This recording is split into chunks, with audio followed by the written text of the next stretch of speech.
स्वागत है यीशु मसीह की प्रेजेंस में। हालेलुया। अपनी सीट ग्रहण करो जहां भी बैठे हो। अपने हाथों को उठाओ, बोलो जितनी गवाहियां, जितना वचन मैं सुनूं, मैं 100 गुना फलों को लेके आऊं। उठाओ अपने हाथों को।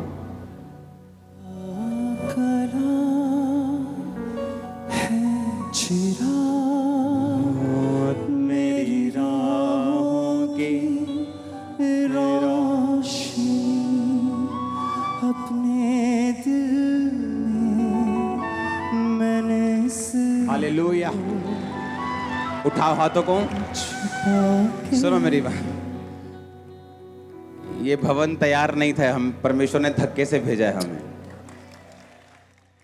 और ये जो डिजाइन है ये भी पूरा हो जाएगा 1-2 हफ्तों में, तो डोंट वरी। उठाओ हाथों को, बोलो जितनी गवाहियां मैं सुनूं, जितना वचन मैं सुनूं, मैं 100 गुना फलों को लेके आऊं। मांगो ऊंची आवाज में।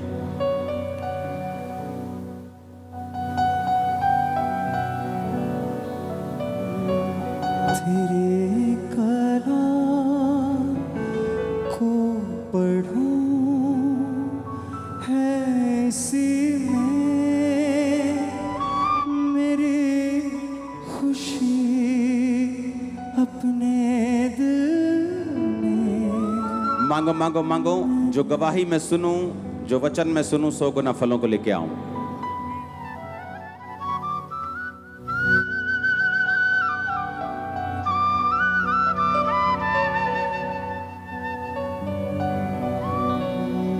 कितनी अच्छी अक्ल की बातें वो मुझे शहद से भी मीठी है। अपने हाथों को उठा के बोलो, परमेश्वर तेरा वचन आज मैं सुनूं और मैं सेम वापस ना जाऊं। प्रभु यीशु मसीह के नाम में तारीफ करो जोर से। ये पिलर्स आप देख रहे हो, ये अपने आप खड़े हैं, ये सपोर्ट नहीं है किसी भी चीज की। ये हटा दिए जाएंगे और ये पिलरलेस हॉल होगा कंप्लीट। इसकी गवाही मैं आपको अभी नहीं दूंगा, इसकी गवाही मैं आपको बाद में दूंगा। इसकी गवाही बहुत लंबी और बड़ी जबरदस्त है। तो अभी भी ये इसका डिजाइन अलग है, ये कंप्लीट हो जाएगा 1 हफ्ते में, 2 हफ्तों में। लेकिन अभी भी जो साउंड का जो गूंज है वो नहीं खत्म होगी जब तक हम इसे, जो कंप्लीट हमने सोचा है, ऑडिटोरियम नहीं बनाएंगे इसका। वो भी जल्दी बन जाएगा। आमीन। आप बिलीव करते हैं कि नहीं? बहुत सुंदर भवन प्रभु आपको दे रहा है। Very beautiful. इसका जो साउंड है वो अमेरिका से आया है, आ चुका है।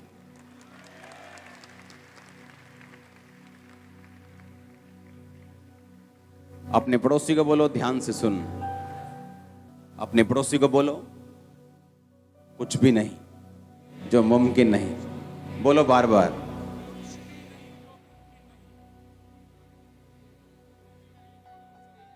आमीन। यीशु मसीह ने कहा जस्ट बिलीव, क्योंकि यीशु मसीह के पास जब बड़ी बड़ी बीमारियों के रोगी आते थे तो बोलते थे कि अगर तू कुछ कर सकता है, क्योंकि ये रोग बहुत बड़ा है। उनके माइंड में पिक्चर थी कि बहुत बड़ा रोग है, फलाने को हुआ था वो मर गया, उसको भी हुआ था, मेरे रिश्तेदार को हुआ था वो मर गया। अगर तू कुछ कर सकता है तो यीशु मसीह ने कहा तूने अगर क्यों बोला? विश्वास करने वाले के लिए सब कुछ हो सकता है। परमेश्वर हमें उस पोजीशन पे लेके जाना चाहता है जहां रोज परमेश्वर हमें असंभव संभव होता दिखाए। एवरी डे, रोज वो हमारी आत्मिक जो पोजीशन है, हमारी जो लाइफ है, वो इस तरह से सेट करना चाहता है कि हम रोज इम्पॉसिबल पॉसिबल होता हुआ देखें। Every day. कई बार जो हम मांग रहे होते परमेश्वर हमें देता नहीं, जस्ट हमें चेक करने के लिए, हमारी विश्वास योग्यता को परखने के लिए। जैसे मुझे उसने चेक किया हीलिंग अनॉइंटिंग देने से पहले, खुद बीमारी में रख के। इतना बड़ा काम देने से पहले खुद मेरी वफादारी को उसने चेक किया। कई बार वो इन कारणों से हमें रोक के रखता है, लेकिन उसके साथ भी वो हमें ऐसी पोजीशन में चाहता है कि हम रोज असंभव कामों को संभव होता हुआ देखें। यही परमेश्वर का प्लान है आपकी लाइफ के लिए। परमेश्वर चाहता है हम इस पोजीशन में रहें, हमेशा इस तैयारी में, इस पोजीशन में रहें कि हम रोज एवरी डे अपने बच्चों में, अपनी लाइफ में, अपनी फैमिली में रोज एक नया मिरेकल्स देखें, रोज एक नया चमत्कार देखें एवरी डे। वो ऐसा सुपरनेचुरल हमें बनाना चाहता है। हमारा शरीर उसके आड़े आता है, हमारा व्यभिचार, हमारा गुस्सा, हमारी लड़ाइयां, हमारे झगड़े, प्रार्थना का ना कर पाना, प्रार्थना में ध्यान ना लगाना। मेरा प्रार्थना से ध्यान नहीं लगता, किसी का नहीं लगता। मेरा प्रार्थना में मन नहीं करता, पास्टर्स का भी मन नहीं करता, मन किसी का नहीं करता। लेकिन जब मालूम होता है कि ये कड़वी दवाई मेरे शरीर को हील कर सकती है तो हम पीते हैं। और जब हमें मालूम होता है कि परमेश्वर की प्रेजेंस में अगर हम रहेंगे, उसकी हजूरी में हम रहेंगे और प्रेयरफुल रहेंगे और वचनों पे चलते रहेंगे और लिखित वचनों से हटेंगे नहीं, तो परमेश्वर ये ऐसे काम करता है कि हम रोज इम्पॉसिबल को पॉसिबल होता देखें अपनी लाइफ में। ऐसा रोज होगा। आपने एक मिरेकल सुना, हम रोज सुनते हैं। हम मंगलवार भी सुनते हैं, हम सोमवार भी लोगों को सुनते हैं, हम बुधवार भी सुनते हैं, मेरी लाइफ में ये काम हुआ, हम वीरवार भी सुनते हैं, आप संडे थर्सडे सुनते हैं और रोज प्रेयर माउंटेन की शायद प्रार्थना में सुनते होंगे, लेकिन हम रोज सुनते हैं। ऐसे लोग जिनको यूट्रस का कैंसर था, ऐसे लोग जिनको अंदर जिनके बड़ी रसौलियां कैंसर की बन चुकी थी, जस्ट एक विजिट चर्च में आए वो एक बार 7 समुंदर पार से, जब वापिस गए लाइफ चेंज थी। मैं जस्ट एक टेस्टिमनी आपको दे रहा हूं। और जब उनकी टेस्टिमनी आती है और जब वो बताते हैं कि हमारी पूरी लाइफ, हमारी पूरी जिंदगी, मेरी पूरी जिंदगी इस बीमारी के आसपास थी, शादी नहीं हो पाई, काम नहीं कर पाई, फैमिली से बना के नहीं रख पाई, लाइफ में इमोशनल डिस्टर्ब रही, मेरी जिंदगी खराब हो गई। लेकिन जब मुझे मालूम हुआ कि परमेश्वर हील, और मैं क्रिश्चियन लोगों की बात कर रहा हूं, और फैसला किया 7 समुंदर पार से कि चलो चर्च में चलते हैं। वहां पे ले हैंड हुआ, वापिस गई, सिचुएशन बदल गई 100%।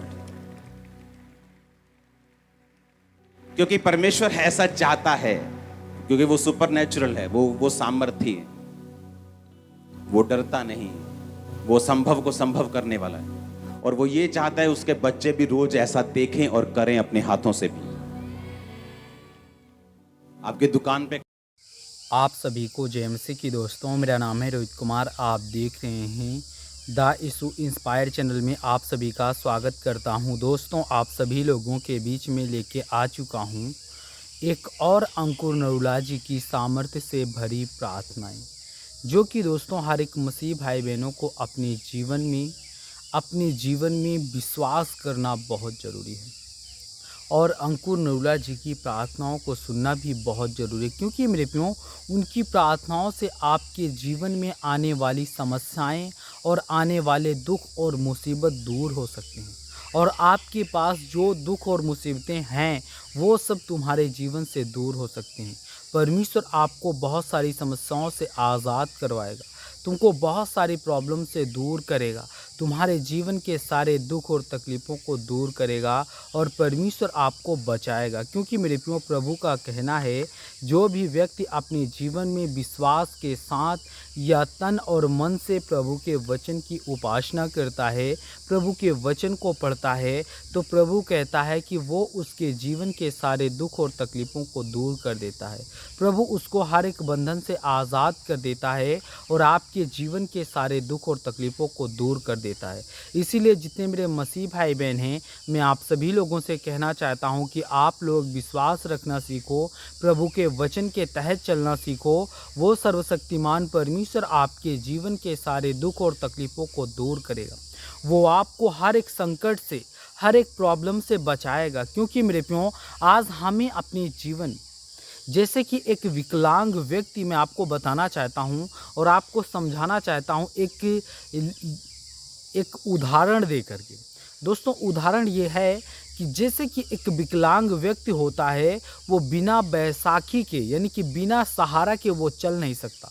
ठीक उसी प्रकार दोस्तों प्रभु का वचन कहता है एक मसीही जीवन जीने वाला व्यक्ति जब तक वो परमेश्वर के वचन का सहारा नहीं लेगा, तब तक वो अपने जीवन में चल नहीं पाएगा। वो चलने की कोशिश तो करेगा, लेकिन वो गिर जाएगा, क्योंकि मेरे प्रियो उसको परमेश्वर कहता है कि उसको सहारा की ज़रूरत है। उसी प्रकार हमारे जीवन की जो गाड़ी चल रही है, हमारा जीवन जो चल रहा है, ये जीवन भी एक सहारे से चल रहा है। किसके सहारे? वो प्रभु के सहारे चल रहा है। प्रभु कहता है कि जब आप कभी भी सहारा छोड़ दोगे या सहारे का सहारा नहीं लोगे, तब आप अपने जीवन में बहुत बड़ी ठोकर खाओगे। इसलिए प्रभु का कहना है कि हर एक मसीह भाई बहनों को अपने जीवन में प्रभु के वचन को अपने जीवन में व्यतीत करना चाहिए, क्योंकि प्रभु का वचन कहता है वचन ही मेरा परमेश्वर है और परमेश्वर ही वचन है। जो वचन हम पढ़ते हैं वो वचन सोच लो कि वो परमेश्वर है। हम वचन से बात करते हैं तो प्रभु हमारी प्रार्थनाओं को सुनता है। प्रभु हमारे सारे दुख और तकलीफ़ों को समझता है। प्रभु हमारे सारे दुख और तकलीफ़ों को दूर करता है, हमें आज़ाद करता है, हमारे सारे आने वाले दुख और मुसीबतों को दूर करता है। इसीलिए जितने मेरे मसीह भाई बहन हैं, आप सभी लोगों से कहना चाहता हूँ कि अगर आप लोग अपने जीवन में विश्वास के साथ या प्रभु के वचन के साथ अपने जीवन को व्यतीत नहीं करते हो, तो मेरे प्रियो आप अपने जीवन में बहुत बड़ी गलती करते हो। तो जितने मेरे मसीह भाई बहन हैं, आप सभी लोगों से कहना चाहता हूँ कि दोस्तों अगर ये वीडियो आपको अच्छी लगे तो प्लीज़ चैनल को सब्सक्राइब करें और बेल आइकन को ज़रूर प्रेस करें। God bless you all of you. आमीन। नेक्स्ट वीडियो मिलता हूँ दोस्तों।